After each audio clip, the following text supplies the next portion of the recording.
Hello, everyone, and welcome back to Sports Live with Steve and Justin. How are you, Justin? I'm still full from lunch yesterday. Thank you. We had lunch yesterday? No, your recommendation to go up to Gilligan's.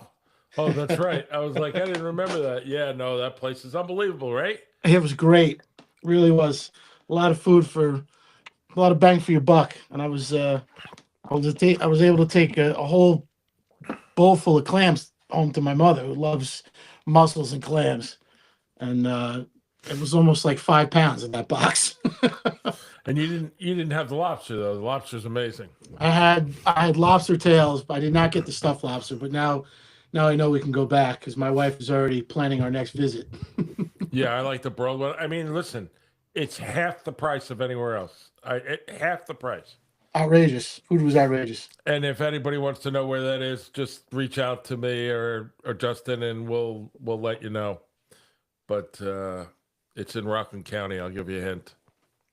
New York. So the wildest few days between the NCAA semis What a week and for the football. wild. I mean, I was watching football since Thursday, Yeah.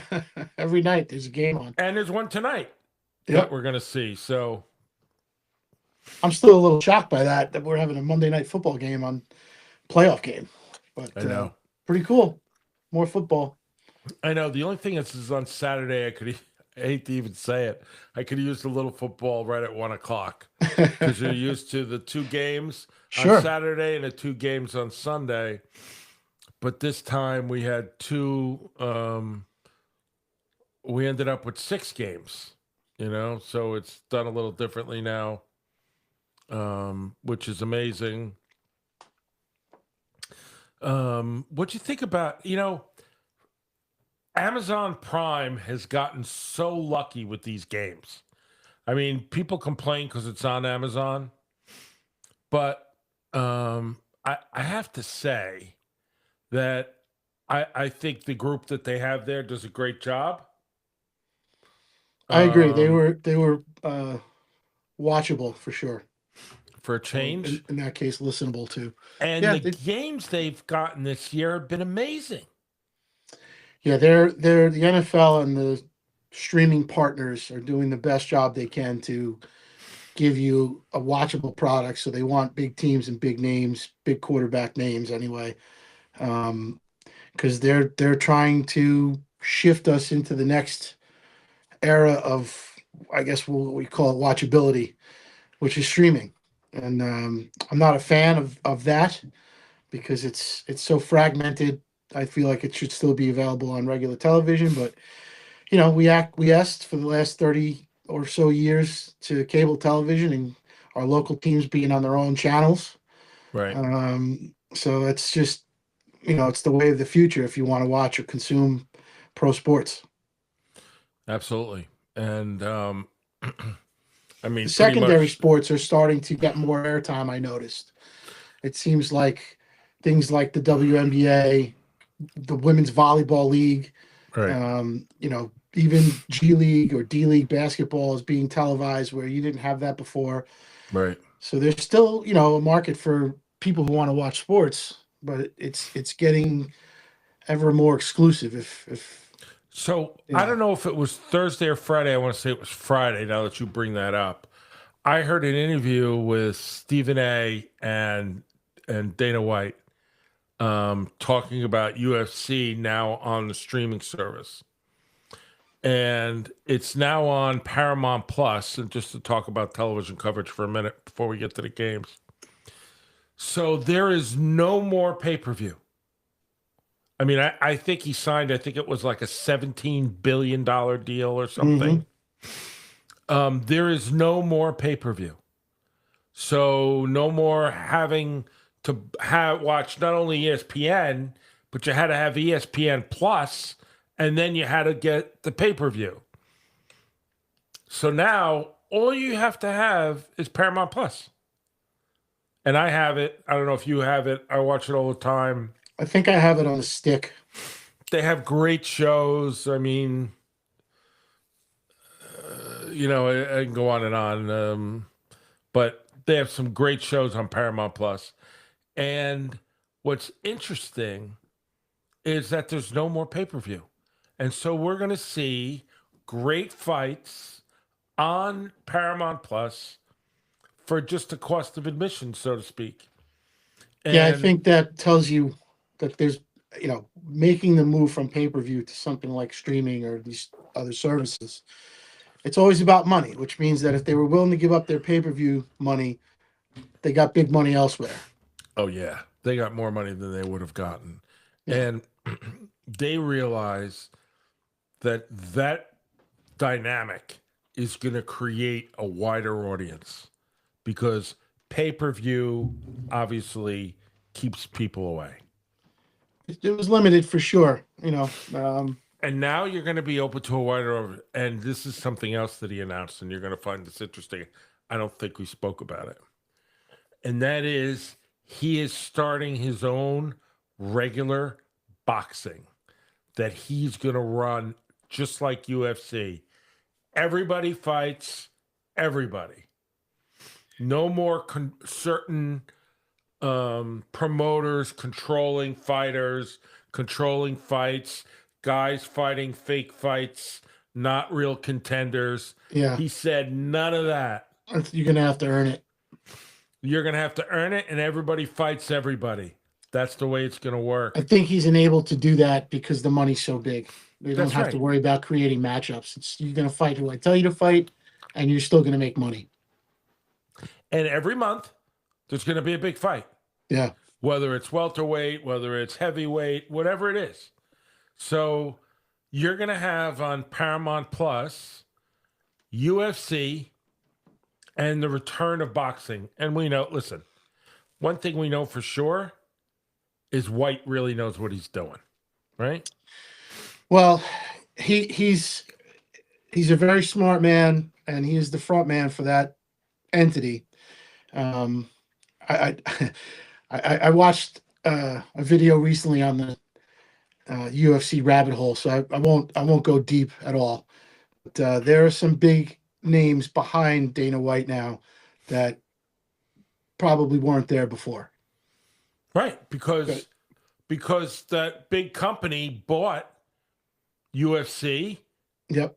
And they bought WWE or whatever the thing is. Yep. So that company controls both of those. Now they're run totally differently.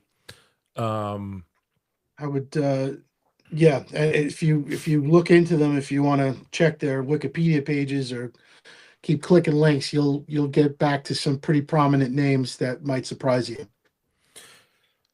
What's interesting, my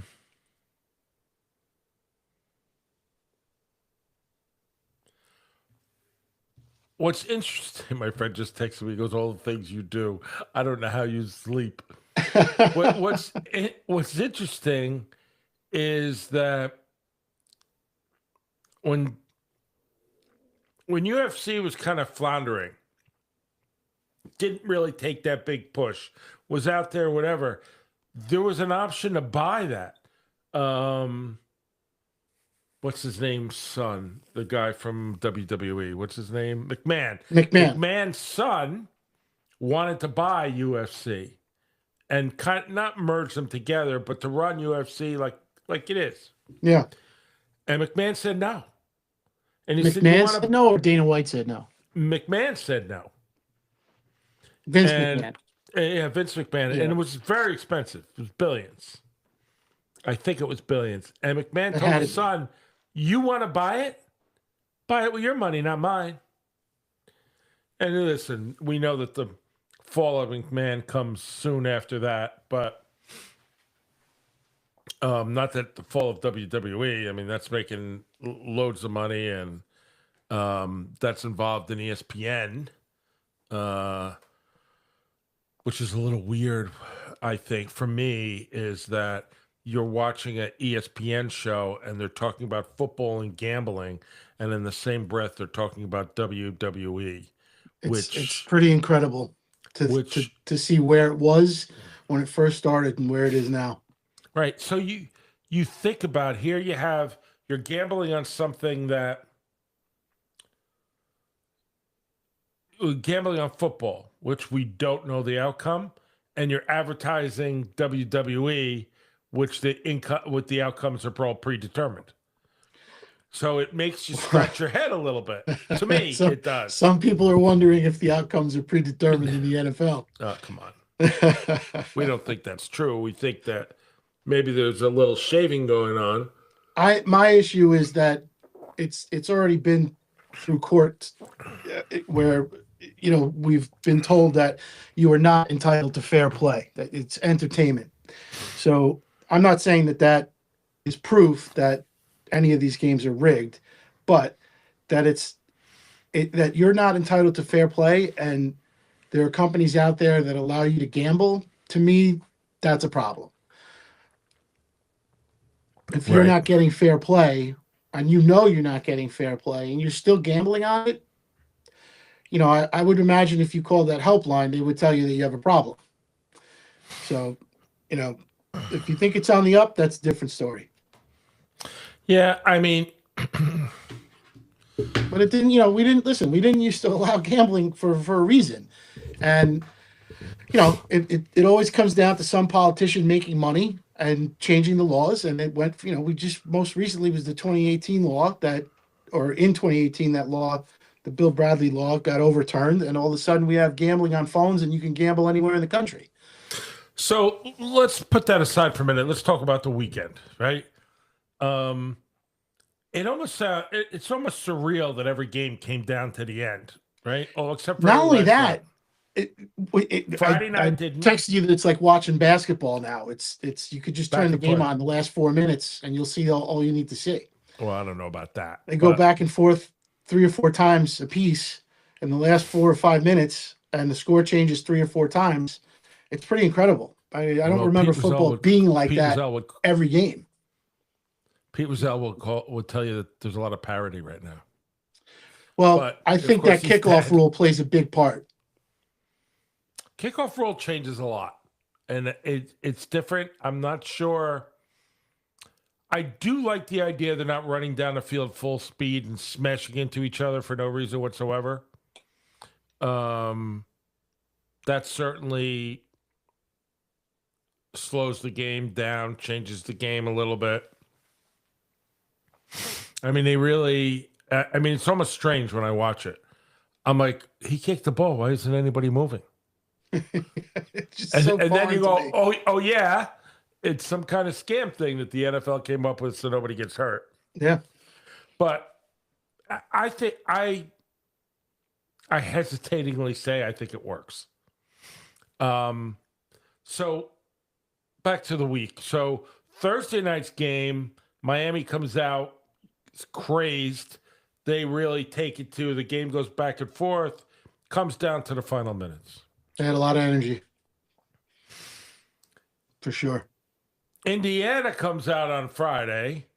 They look better prepared than any NFL team I've seen this year. They were clicking on all cylinders. They execute. The interception out of the gate. They're behind. The other team was never ahead. Yeah, no doubt about it. First play the game right. They are a force to be reckoned with. Indiana is, timing and precision. They run a lot of RPOs to kind of neutralize pass rushers and bait the secondary, particularly safeties. So they do they're very finely tuned. Like you said, they don't just go out there and draw a play in the dirt. They've been practicing, and you could tell that Cignetti's got them, well oiled at this point. Whereas Miami coming into this game, they're more about chaos and disruption. So it's two teams that are, they're not mirror images of one another. Two very different philosophically run programs. And, this is a home game for Miami. It's in Miami. So that is going to be a huge factor, I'm sure. And we'll see, if Indiana, can beat Indiana, and why would they not be? they should be able to move the ball. And that's not a knock on Miami's defense. It's just going by the scores of these games. I mean, Miami had their hands full in their first game. They won 10-3. And then they played Ohio State, and that was, relatively close in scoring. Was it 24-14? But then, they basically get in a shootout with Ole Miss. And the quarterback from Ole Miss looked incredible. I mean, he was hitting everything. He made some plays on his feet and with his legs, and he seemed to make every throw. And Miami had virtually no answer. It was almost like, it came down to who was going to have last possession, and it was Miami, But Indiana just absolutely steamrolled Oregon, which was their second matchup. And a lot of people were saying, "Oh, this will be different. It'll be, they absolutely, this was took them behind the woodshed type game." Yeah, I think, we'll talk more about it next Monday, right before the championship game. But I think it was, I think the semis were good for college football. They were two good matches. Well, the one good matchup, but yeah, well, the other Indiana one was good. It's just a dominant team. You get that too. And they had played them once already. Yeah. So, and then we move to Saturday, and we start off with the Rams and Carolina Panthers. And, Carolina comes out fighting. Rams look a little sluggish from the beginning. You're thinking that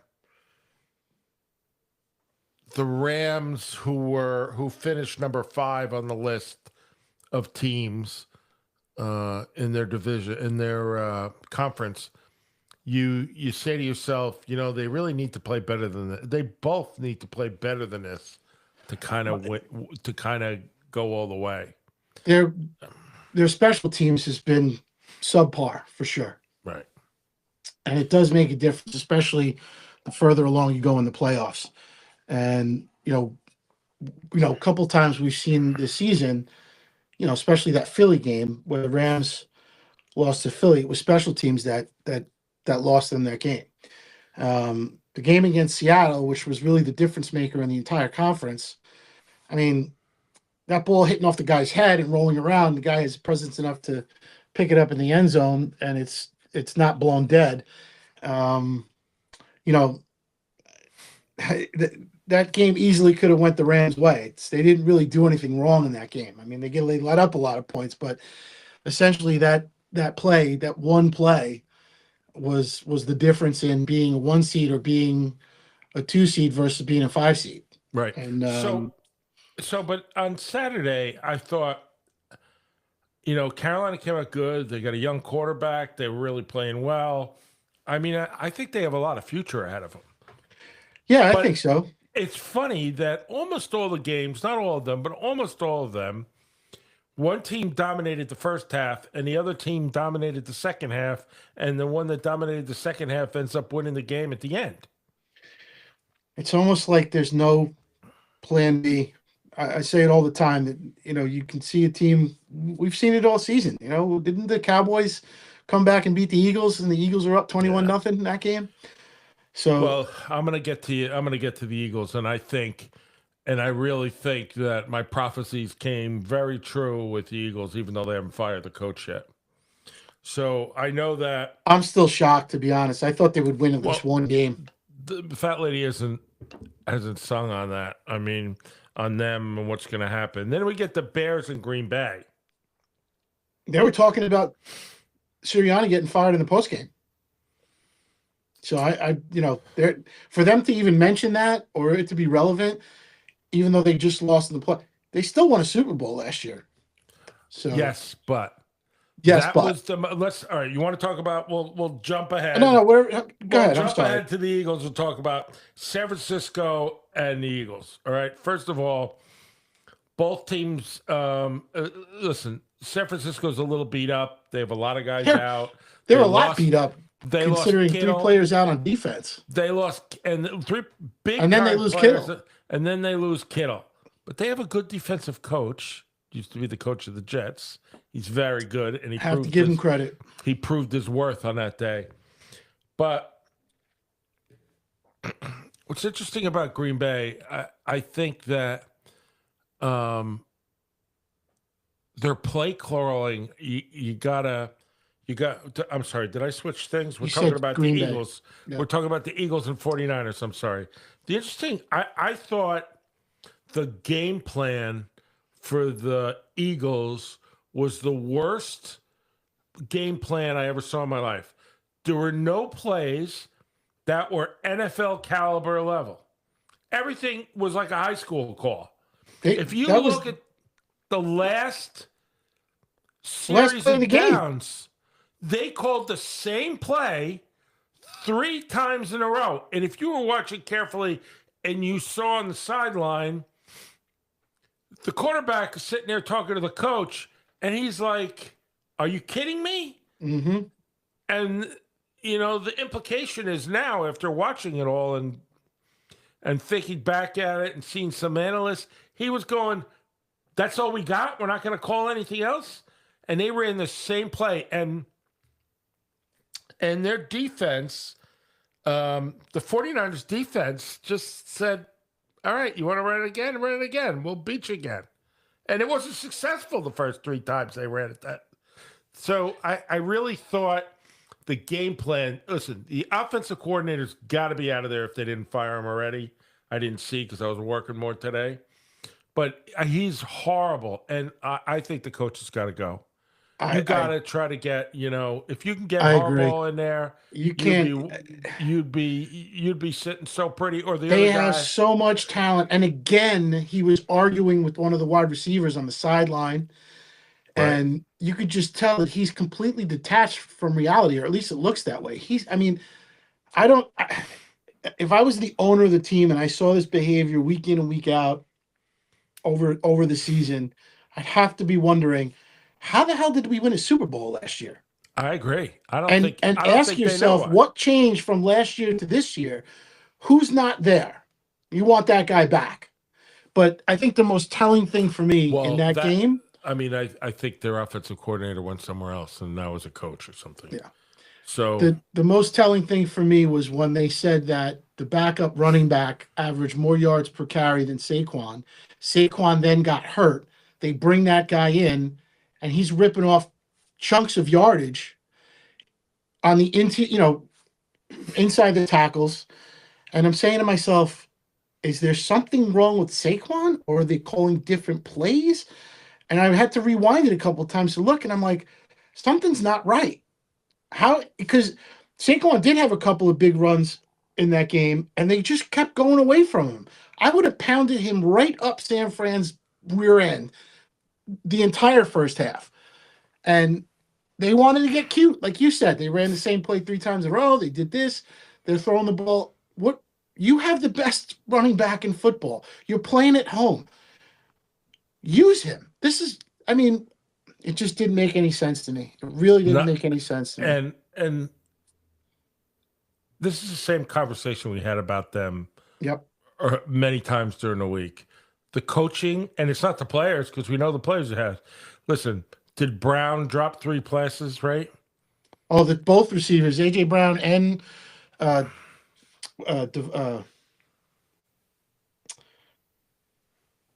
Smith had big drops in that last drive.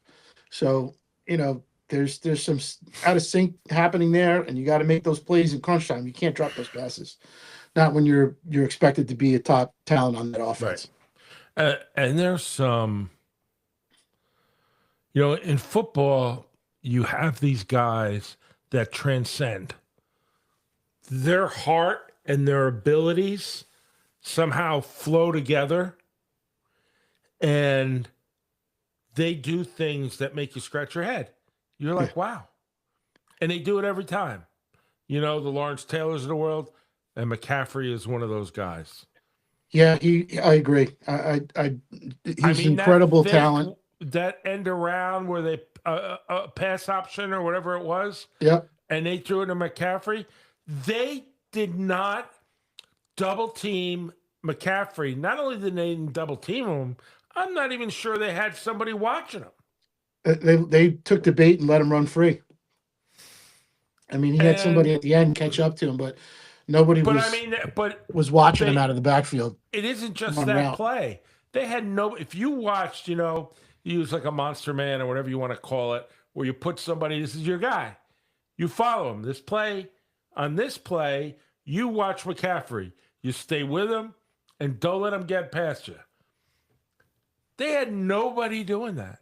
The most dangerous guy, maybe in all of football, you know, Incredibly he can. talented player. I mean, he can run, he can pass. I mean, he can catch passes. He does whatever. He breaks tackles. He makes things happen, and it's ridiculous that they didn't have any. I don't understand what is going on with that team. I really don't. I don't know what they do all week. Yeah. You have to wonder what the philosophy was and what preparation went into the game plan for that because it didn't look like you were waiting for them to take over the game. And I'm trying to remember what the timing of was. The game was late in the third quarter and they were driving, and I had texted Mike, and I don't know if I texted you guys. I said, if they don't score a touchdown here, San Francisco's going to win the game. They kicked a field goal, and that was that. And you could Right. just kind of feel like they kicked that field goal, and you could even feel the crowd from the television watching that they were just deflated. Like, we couldn't score a touchdown there. We're moving the football. We have the lead. If we score a touchdown, the game theoretically should be over. I mean, you deliver, a knockout punch, plenty of time left, but it just dictates how the rest of the game is played when you only give up 3 points. And what about people not taking points off turnovers and going for it on fourth down yesterday? We saw it 4 times or 3 times. The play calling, I'm telling you, I think they just look at a computer screen and it's got a bunch of green boxes and red boxes, and it just click the green box to run the play because that's what analytics tells you is a good play here. And There's no way. Who was the first one? Was it Carolina? I forget. Who was the first one that ran it from their own 32? was the first game. It was Carolina, right? Or was it? No, who It was Rams? no. Who lost that game? Jesus. Rams. Carolina lost that game. No, it was the Jaguars, wasn't it? Oh, The Jaguars had a put. Who cares who was first? But yeah, I thought it was the Jaguars. I mean, well, what are you doing? What are you doing? It's not even close. What are you It's doing? not And a he's yard telling or you two. we thought it was our best interest. He's telling you the analytics said we should go for it. And no way the Have a analytics brain. said you could go for it. No Oh, way. No You forgot. way. If, No way. If the analytic, you forgot to punch a number in. And let me Because- tell you something else. If they have all these analytics are the same. They don't have their own. They're all getting it from the same program. So if I'm using analytics to run or pass on a certain down and distance, and the analytics says run this play, guess what? The defense has the same chart. They know Right. what to run against it. It's just mind-boggling to me to It's horrible. trust the analytics instead of coaching the game. What are you doing? And then not kicking field goals on 4th and 2. I mean, you're on the road. You're playing. Take the effing points, please. I mean, it's just football 101. 100 years worth of You're on analytics the road. is not changing anything. Ridiculous. You're on the road. You're Take in the first points. quarter. Ugh, You're gonna have the ball a load of 8 more times. more. Right. Get the points. Take the points. It's just incredible. I mean, unless your kicker is dead, or he missed the team bus, or you left him back in San Francisco, whatever it is, kick the field goal. My God. I mean, you just can't. I mean, I understand some guys like to go for it in certain situations. You want to, that you're a heavy dog, let's say, and you're trying to inspire your football team, and you have faith in them, and you want to, you believe in them, and if you deliver that punch, that it's going to give you some momentum and put the other team on its heels. That's not happening when you do it from, If you're outside the 5 yard line, that ain't happening. I want to say it was the first series. It was first or second. First or second Take the series. points. And you're on your own 32 or 35 or something like that. The other team's like, no problem. We'll take the ball here. Go ahead. I just, maybe it's that they don't have faith in their kickers. I don't know. And that's another thing. What do you think the kicker's thinking? He's got to be thinking, I need to go in and make this field goal, and then they don't use him. That's got to put something in his head. Right. Yeah, I would have made that from 32. That's a chippy. Then he comes out later and misses one. You wonder why. So,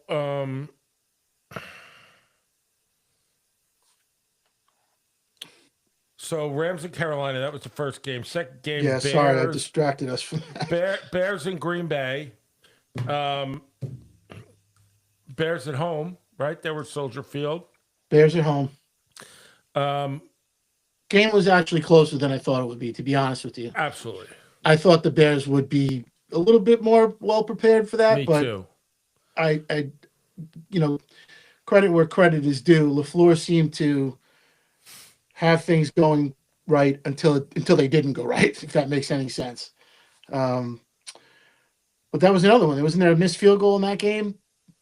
Or a missed extra point? Yeah, something like that, right? So the rumor is with Green Bay that the coach is going in to talk to the owner. They're going to evaluate for sure, no doubt about it. He has 1 year left in his contract. And, it's hard for a coach with 1 year left. So, excuse me. You're either getting an extension or you're getting fired. Right. That's how this league works. Is that they're going to bring him in for an extension, and that conversation's only going well if he agrees to get rid of all the other coaches. And if he doesn't agree to do that, then they were going to let him go. And that's what I heard. I think that's kind of a petty way for ownership to handle firing somebody. Just fire him. It's time to move on. The problem is, they seemingly never have foresight when it comes to, all right, this is what we have here. We don't like it. We got to fire this guy. Okay, who are we getting? It's something. It's a business, right? You always have to be looking down the road to see what's available. And in this case, they might be saying to themselves, well, hold on, we still have a good coach. He just can't get over the hump. He's only been there for, what has he been there for, 5 seasons? 4 seasons? I don't think he's a bad coach. Some guys are just better at being coordinators than they are as head coaches or in-game coaches. If they fired him, I wouldn't be surprised. I know that some of the fans were griping, which is unusual for Green Bay. Usually they're pretty tolerant. Right. But in this case, it seems like they feel like, maybe he's not going to get over the hump. And that's the world we live in too, where it's win now and win at all costs. And, the grass is greener on the other side. Who can we get? And with somebody like Harbaugh available, they're going to want to bring him in for an interview. And others. And others, yeah. So, I just don't know who's on that coaching list anymore, because it seems like they're circulating through the same guys all the time. And there's never a clear path to someone unless they have experience already. So I don't know where Green Bay's going to look, and if anybody's going to be available that's not available yet, because we talked about that. How many guys are coaching in these playoffs that are not going to have jobs next year? Right. I felt I was actually not shocked, but I thought the Jaguars would win that game, and that would have gotten McDermott fired. But now obviously they won, so that's not going to happen. And Buffalo now is, Buffalo is kind of in the driver's seat here. They're the most experienced team in the AFC playoffs. So it'll be interesting to see after tonight's game. I think the Steelers are going to get whacked tonight, but you never know. I thought differently before that, and the Texans I think are the better team, but the Steelers are the home team. Hmm. So we'll see what happens. So I mean, listen, number one defense. The Texans are number one defense in the league. They got a front They're gonna be four coming after Aaron Rodgers all night. big time. They're gonna But come up with stuff to I can't imagine they wouldn't. I think Aaron still has one or two games left in him. And of laying it all on the line without getting hurt. Let's Yeah. hope. That's fair. You have a brilliant coach, and you have one of the best quarterbacks that ever lived. And he seems to be on his game with his arm. Though maybe he's not as mobile as he used to be. He's on with his arm. And this is it. You got to think that this could be it for him. Yeah.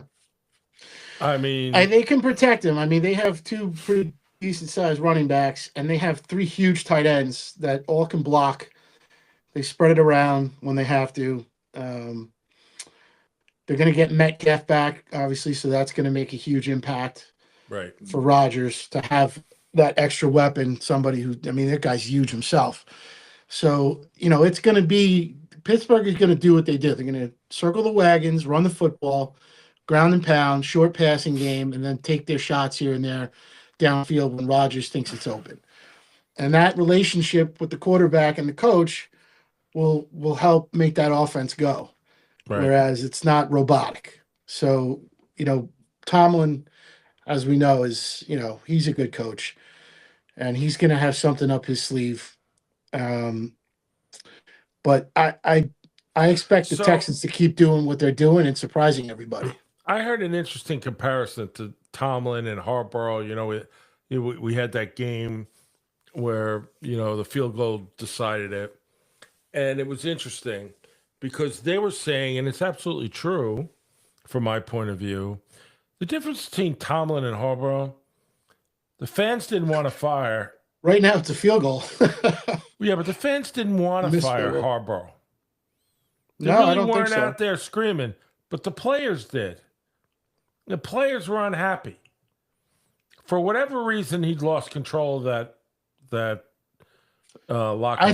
I think it's because they don't have leadership in the locker room from the players. I agree. I think that because of comes from Lamar Jackson. The quarterback. Yeah. I don't. Yeah. I wouldn't take him anywhere. I know he's one of the best that ever lived.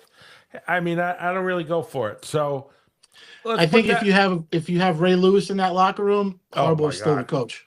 I think when you have Ray Lewis in the locker room, I mean, you do whatever he tells you. Okay. Right. That's right. But with Tomlin, you have a team that believes in him.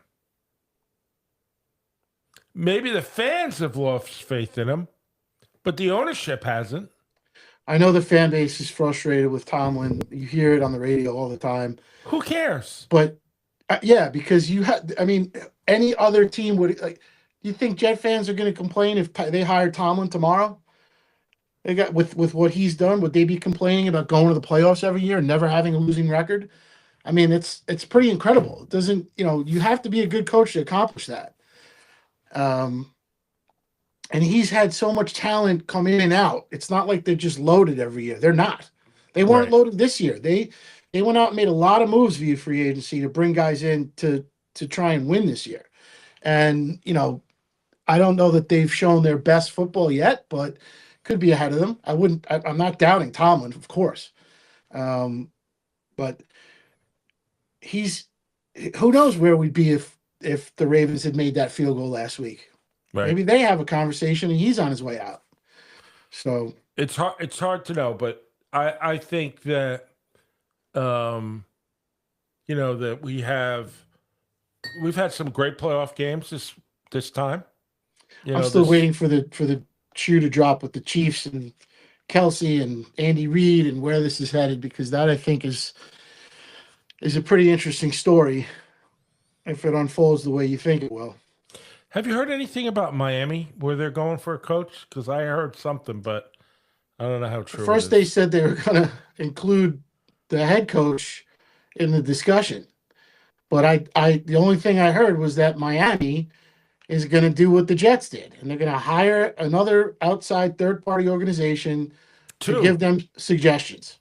And They, here's my right now you have what, 7 teams looking for a head coach, or maybe 8 yeah. teams looking for a head coach, but they're all going to hire the same 1 or 2, maybe 3 companies to help them find a head coach. So if you're Mike Tannenbaum and you work for that company, and the Jets come and they're like, "Oh, we need you to pick our next GM to help us find a coach," and he says, "Here, take this guy." When the Dolphins come knocking on the door, what is he going to say to them? Now, you don't want this guy. He's not for you. He's not the best guy for you. Then if you're the Jets, you have to say, "Well, wait a minute.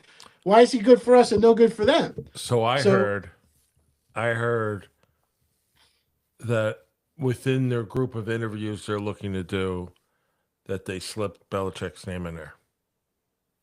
To Miami. Yep. The only thing that leads me to believe that there's a shred of truth to that would be his relationship with Saban from when Saban was there for 2 years before he took the Alabama job. If Saban, and that, they were much younger then, vastly younger. You're talking about 20 years ago, right? 50, Right. At least, right? Belichick's at the end.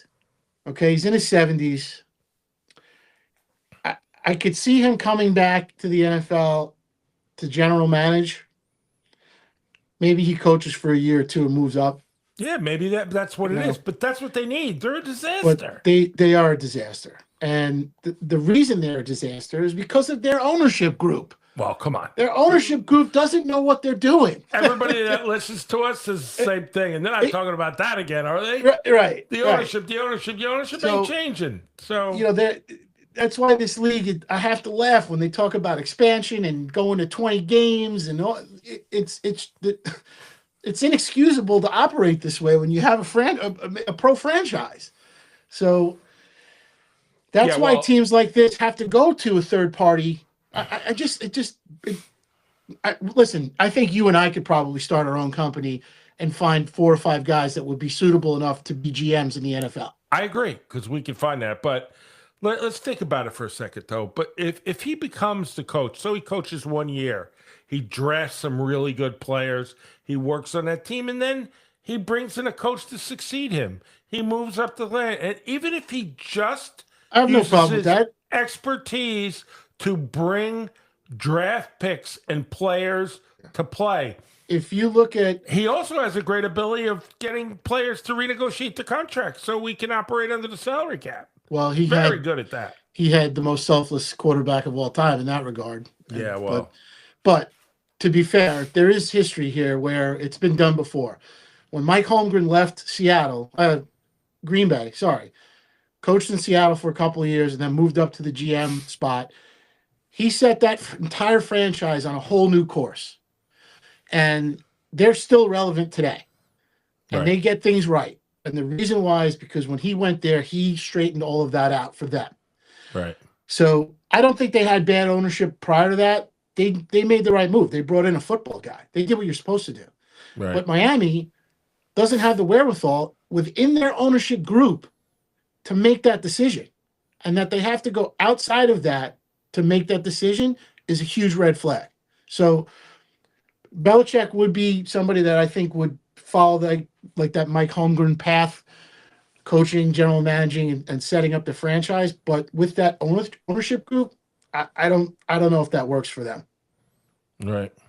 Because he's going to want full autonomy. But his bargaining power has diminished exponentially. He's going to jump at any chip he can get to get him out of the hell that he's in. I mean, listen. He's got a 20-something-year-old girlfriend. He's not too far. Atlanta should have taken him. They'd have been much better off. I don't know why they didn't. And maybe, hey, listen, they might be looking at themselves saying, you know what, we should have done that. Let's right the ship. Well, let's not forget who the new president of football operations is there now is Matt Ryan. They just hired him to take over football operations. Yeah. So I saw an interview with him, and he was very coy about how he answered questions. But Smart guy. he's Good a quarterback. smart guy. He was a good quarterback. He Should have never won a got Super Bowl. should have won a Super Bowl, except for The coach. Tom Brady and Belichick. So Well, it was his own coach. It was his own coach that lost that right. game. Yeah, absolutely. Take the points. Run the football. Take the points. Game's over. People are brain damaged. But anyway, so let's try to get through the rest of these games. We've gotten sidetracked 100 times. And that is, okay, so the Patriots, listen, I expected them with the Chargers. Chargers gave them a good run for their money. Chargers were hurt, and I'm not making excuses. Yeah, but they didn't. They couldn't keep Justin Herbert on his feet. He got whacked 7 times. Yeah, but on the listen, the coach from New England, I forget his name, Vrabel. He's good. Oh no, he's well prepared coach, and he's got good players. Unless the offense really wasn't firing on all cylinders in the beginning, but they got it together to win the game. Yeah, because they don't ask their quarterback to do anything out of the ordinary or go out of his way to do something spectacular. They circle the wagons, and they do what makes them successful. They do what they do best, and they don't try to go outside of that unless they're taking a shot or they have to. So they're very much. This year, they've seemed like they've been in control. Even when they were losing, they've been in control of these games for the most part the entire time. Right. So why? Because they don't make bad decisions. Yeah, I agree. And they punt the football on 4th down. I said right. Or they take the field goal. They're not making terrible decisions or drastic decisions or rash decisions. They're just very methodical. Go about their business, they handle business, and they move forward. Are they beatable? Absolutely, they're beatable. Are they world beaters? No. But when you do things right consistently, you're hard to beat. So, okay. So here we are. So we have so the final game we haven't talked about is Buffalo and Jacksonville.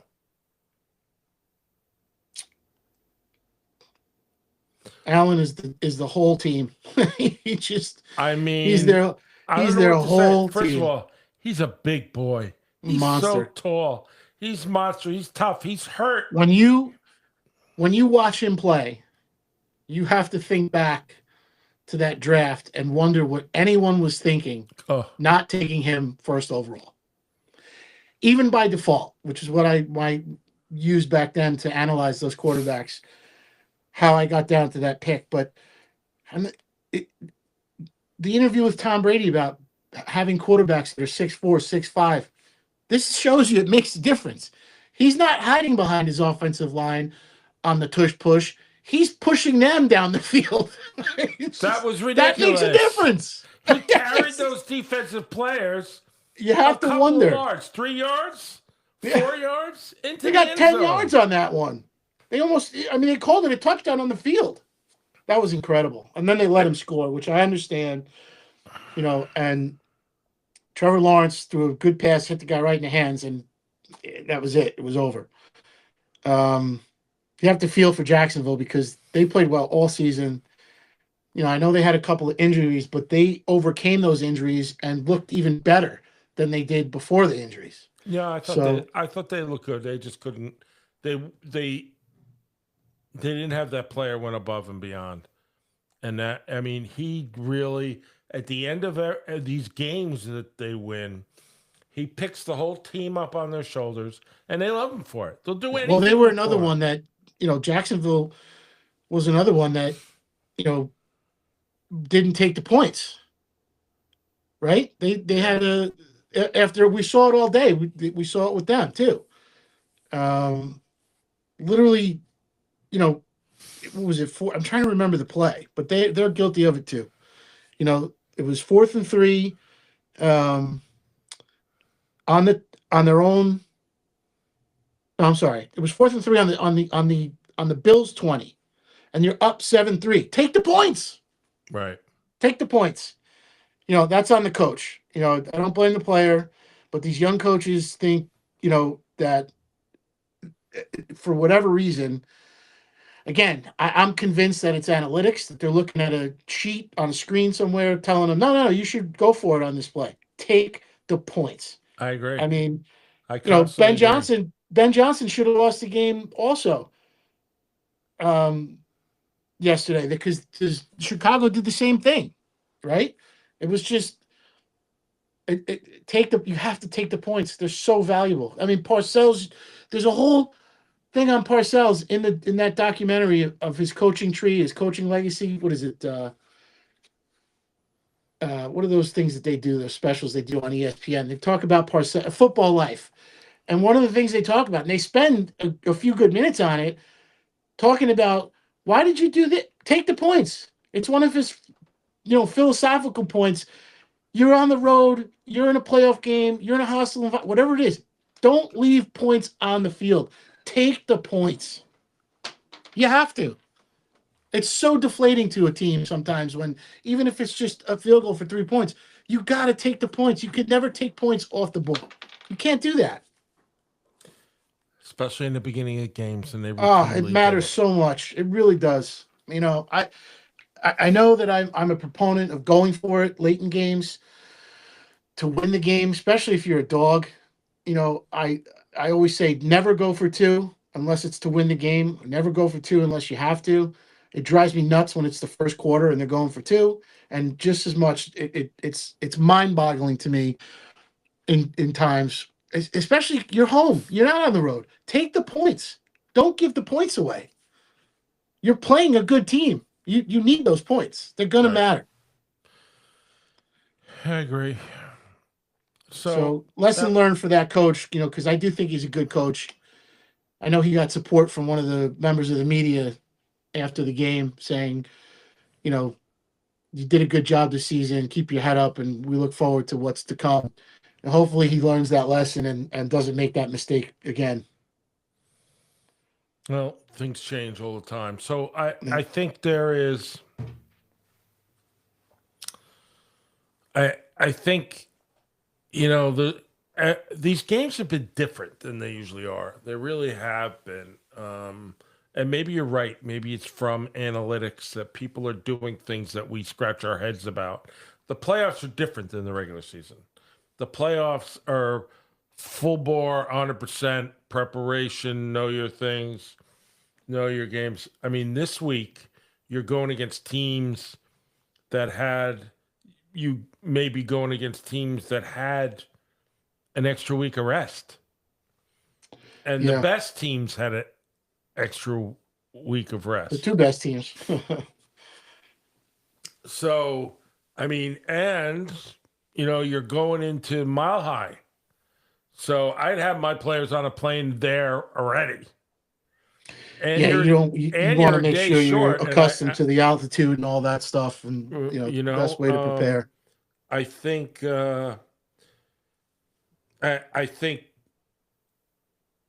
I think somebody's too playing on a Saturday game, where they played Sunday or Sunday night. The Broncos play Saturday on the 17th, and the Patriots play on the 18th Sunday. And then Seattle's also on Saturday.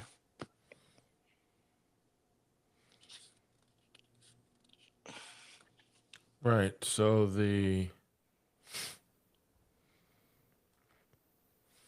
and you get another last game of the season matchup, which is 49ers and Seahawks.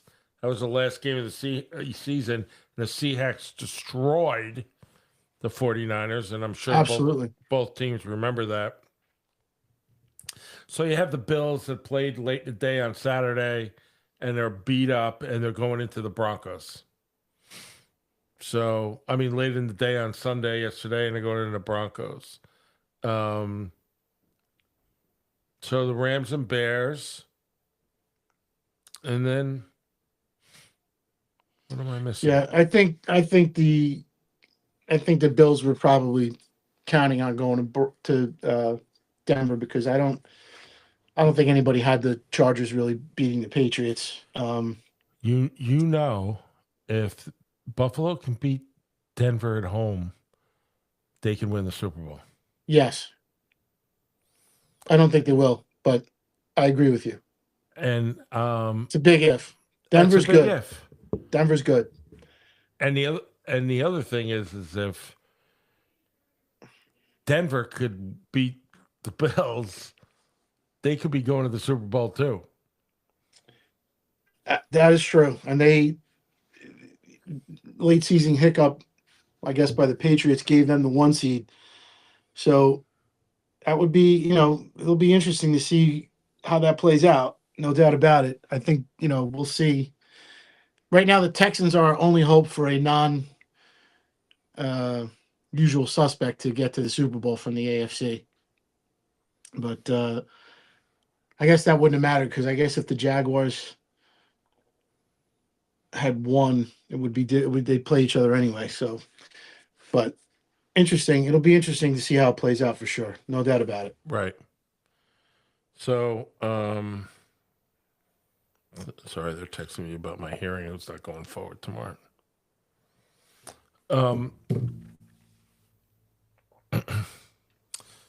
Yeah. I think there's a lot of things. So, but when you look at the NFC, so I picked the Rams to go to the Super Bowl, and I picked them to beat the Bears in the NFC Championship game. But the way the seeding broke down, that's not going to happen. They're playing each other this week, so you're going to get two good football games here. Anything can happen.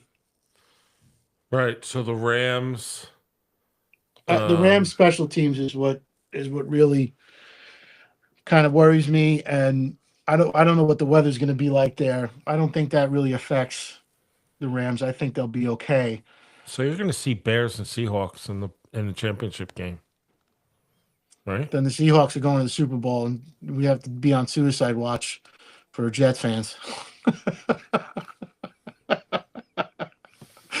That's okay. I'm sure that he, as they do those long interviews with quarterbacks prior to the Super Bowl, they do them like the week before. Yeah. That they're going to say, well, how do you think Jet fans feel that you're here? He's probably got his stock answer for that. And he's going to say, the fans were always great. They always supported me when I was there. He won't disparage I'm sorry, he may rip the ownership a little bit. Yeah, I would imagine he wouldn't want to create any sort of focus to take away from them being in the Super Bowl, if that's the case. Yeah. Maybe, but he may want to distract from everyone getting a hard time and concentrate all the media on him. So you never know. He may something. Who knows? I mean, he would be oblivious to the pressure then if he did that. So you know what I'm constantly the emperor's new clothes on Woody. I mean, he really just walks around like he doesn't know he's naked. But meanwhile, he's taking all the money to the bank. So yeah. So that on that note,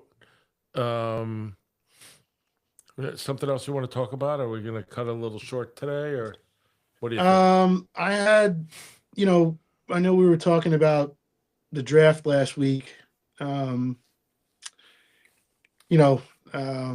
Where these quarterbacks fall and where they're coming out in this draft. Someone is going to go to a terrible franchise, one way or the other, with that first and or maybe second pick. And don't you think the reason that Tom is sitting out there running the show is because he doesn't want the number one pick to say, I'm not going to the Raiders? So I don't see how they don't pick Mendoza based on what Brady has said about quarterbacks and their importance and size and fit and all that stuff. Mendoza is a machine. Yeah, listen, he's playing well in their system, and I'm not knocking him. I'm not saying that he can't make it the next level. I know there's a lot of criticism on him. This week they were talking about him being a fifth rounder at best, which blows my mind. I don't see how that's possible. He's going to be number one pick. He's going to be number one. I unless they take a defensive guy or some other player, comes out of this championship game looking like an all-world player, or somebody has an extremely impressive combine, I just don't see him not being the number one pick. Um, that being said, if you look at the last 15, 20 years, I remember Ben Roethlisberger falling in that draft, and it was the best thing that could have happened to him, because he went into a situation where he he ended up on a good team, a good playing for a good franchise, a great owner, having that coach. I mean, he won 15 games as a rookie.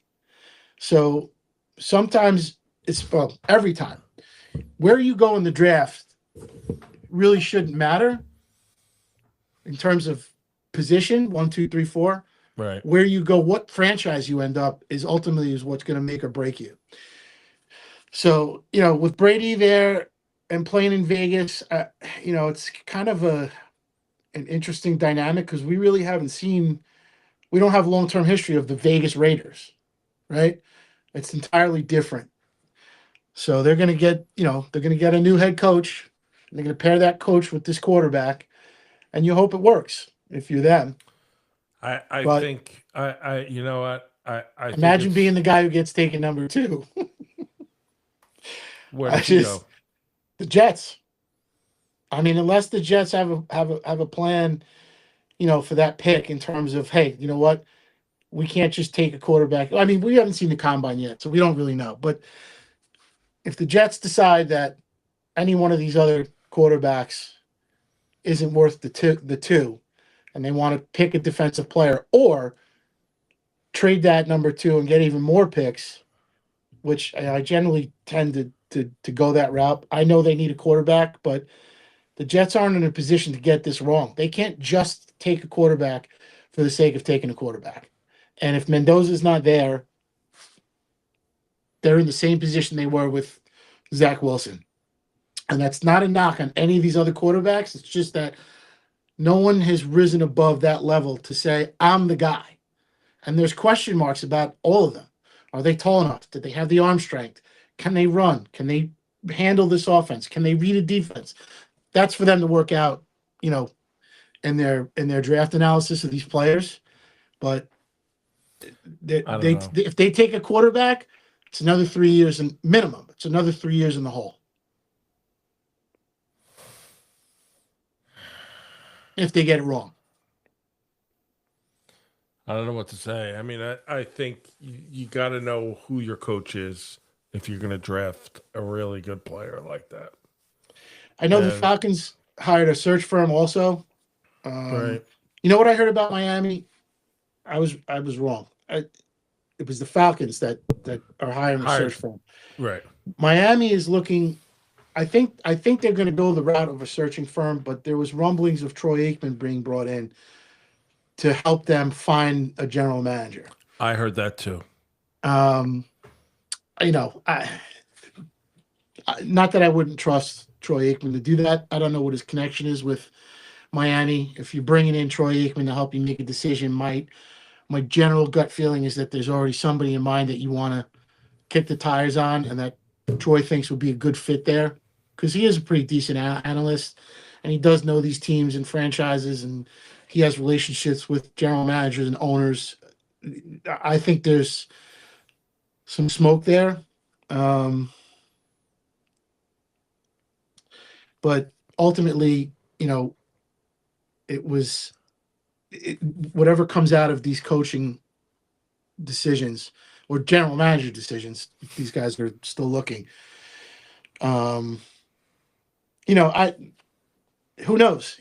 How do you if hiring a firm and they how do you sell a team on a guy when you have to sell the best guy to 4 or 5 teams? It just boggles my mind that they don't have these franchises don't have anybody on the inside in their little group of CEOs, presidents, and people of operations to make that decision. I agree. Yeah, I don't know. It seems to be um, maybe they do it just to cover the Rooney Rule. that necessarily they don't interview anybody that Well, that's a whole nother. Yeah, I mean that that maybe they they do seem it to to be say, you recycled listen, coaches in that loop. we talk to all these people and they cover it. I don't know. I'll tell you So what we haven't heard that's died down is the talk about John Gruden returning to the NFL. It went from people I wanting him to come coach the Giants to I haven't heard a whisper about him in weeks. well, too many coaches became available. But I think if he goes anywhere, he's going to go to college. Gruden? Hmm. Interesting. Interesting for sure. I mean, it has to be the perfect place for him and a place they're going to accept him. And it'll probably be in the South, that kind of team yeah. that doesn't really care what he thought. There's lots of them out there, right? So I don't know. We'll see what happens. I think that's Did about you all. think that? Well, Did you think that was pass interference on the last play of the Miami Ole Miss game? I don't think how you could say it wasn't. That was Yeah, absolutely pass interference, and the ball yeah. should have been on the goal line, right? And I'm not sure about when it happens in the end college? zone because it's not a spot foul in college. I don't know if that would have given them 15 yards and a first down, or if because it happened in the end zone. I think you're right. You get it at the one, maybe. So then it leads to the final play of the game being on the 1 yard line, and everybody just banging their heads into each other. Yeah. Would have been great. So Yeah, they quote unquote let him play on that one, right. but he clearly grabbed a handful of jersey. The announcers tried to say that it was not a catchable ball, but I don't see how you could say that. He got a hand on it, you know. But not that I was looking for it one way or the other. I mean, for a pass interference call or non-call Right. to decide a game like that is unfortunate because it diminishes how they got to that point. But Right. Ole Miss got to be, reeling from that, I'm sure. But hats off to them. They played a hell of a playoff. Oh. The coach had them playing lights out. The quarterback played great. I thought that was a good throw. Miami defense really had no answer. I wanted them like you wanted them to play for the national championship, so you could 100%. You could tell the old coach to stick it. Yeah, yeah. But also for the kids, I mean, they deserved it. They played their absolutely. I know team. I'm an opponent of the playoff itself, but when it comes to the games and watching these kids play, I want to see fair play. I want to see good games, and they deserve to win that game every bit of as Miami did. So next week we have a lot to talk about. We're gonna, have the next layer of games. We'll be going into the championship games, and we're gonna have that night. It's gonna be the NCAA championship game, Monday night, and then we could start talking about the draft, and we could start talking about where everything goes, and coaches, and basketball and hockey. I'm working on that. I'm looking to. We'll get our basketball guy in for sure. Okay. He's traveling right now. He's going to be traveling for a couple of weeks. But right. he still might be able to join us while he's on the road. I have to say that watching the Winter Classic, and I don't know if I mentioned it last week. I mean, the Winter Classic. Sorry, I don't understand. How's my phone? I'm sure my phone doesn't think I understand at all. So the Winter Classic takes place, New Year's Day or whatever it was, after New Year's. I think Friday after New Year's, Saturday after New Year's. And they play it in Miami. How is that a Winter's Classic? Because you're on ice? It's bizarre. Well, they played it. I forgot. There was a reason didn't they move that game to Miami for some reason? They wanted to play that game in New York, but they couldn't. Something was going on. You turn it on. If you didn't watch the Rangers all year and you watched them play then against Florida, you said to yourself, wow, this team is good. Yeah. And that's an easy game to sell. An outdoor hockey game. It looks great on TV. A lot of action, fun environment. It makes you wonder if they're saying build outdoor arenas for that. 55 degrees. It's pretty cold here. I'm like, guys, it's 18 here. Stick it. Yeah. Yeah. Enjoy your 55 degrees. Yeah. So Get I lost. I think unless you have anything else, we'll end it there for tonight. Yeah, that. I'm good. I'm good. Um, I look forward to game tonight. I'm sorry we can't watch it together. I know you have other stuff. Yeah, I have a meeting. But I have to say it's hard for me to pick a winner because I want both teams to win. But I guess push comes to shove, I'd like to see the Texans, start making their way to playing later into the playoffs.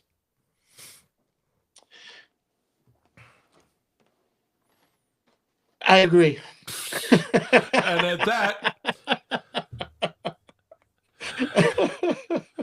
And at that, we'll leave it there. Thank you, We'll leave it everybody. there. Have a good night. And there we go. Take care, Steve.